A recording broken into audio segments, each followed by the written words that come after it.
You ask Tiger to solve. This deals with linear equations with one unknown. The final result is x equals 8. Let's solve it step by step.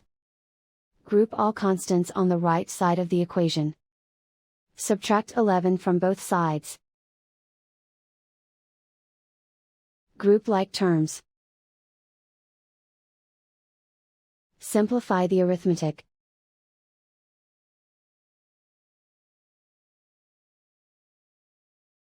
Isolate the x.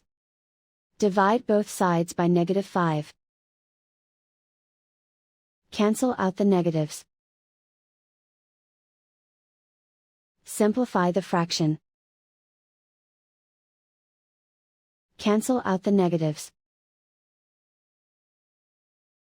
Find the greatest common factor of the numerator and denominator. Factor out and cancel the greatest common factor. And so the final result is x equals 8.